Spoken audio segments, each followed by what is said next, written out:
एक सड़क के किनारे निर्माण कार्य जो कि लगभग पूर्ण हो चुका था, उसकी निगरानी के लिए ठेकेदार 10वीं मंजिल पर पहुंचा।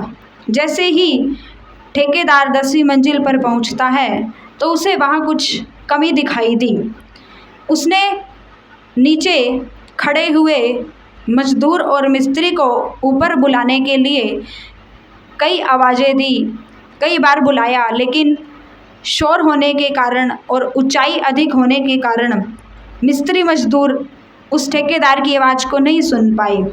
तब ठेकेदार ने क्या किया, अपनी जेब से एक 5 रुपए का सिक्का निकाला और नीचे की ओर फेंक दिया।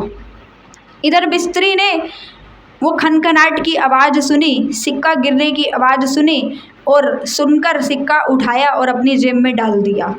ऊपर की ओर अभी भी नहीं देखा। तो ठेकेदार ने दूसरी बार 10 रुपए का सिक्का निकाला और नीचे की ओर फेंक दिया। स्थिति पहले जैसी ही थी। मिस्त्री ने अब भी ऐसा ही किया, सिक्के को उठाया और अपनी जेब में रख लिया।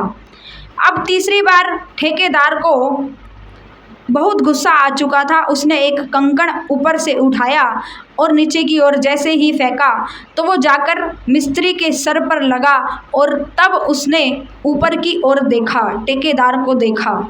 ठीक मेरे भाई बहन, परमात्मा भी हमें जीवन में बहुत सी खुशियाँ प्रदान करते रहते हैं, लेकिन तब हमें लगता है कि हमारे मेहनत का फल है, ये हमारे पुरुषार्थ का फल है। परमात्मा भी हमारे जीवन में हमें खुशियाँ देते हैं, तब हम उसका धन्यवाद नहीं कर पाते। लेकिन जैसे ही परमात्मा हमें दुख रूपी कंकड़ देकर हमारा ध्यान अपनी ओर आकर्षित करना चाहते हैं, तब हम भगवान की ओर देखते हैं कि ये दुख हमें भगवान ने दिया है।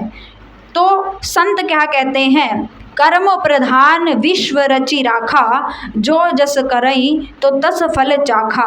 तो जिसने जैसा कर्म किया है उसे वैसा ही फल अवश्य ही प्राप्त होता है। तो अपने जीवन में अच्छे कर्म करने का प्रयास कीजिए, परोपकार कीजिए, किसी भूखे को अन्न खिलाइए, किसी प्यासे की प्यास बुझाइए, किसी अनाथ को अपनी शरणागति प्रदान कीजिए। तो अच्छे कर्म आप अपने जीवन में करते रहेंगे तो उसका फल भी आपको अच्छा ही प्राप्त होगा।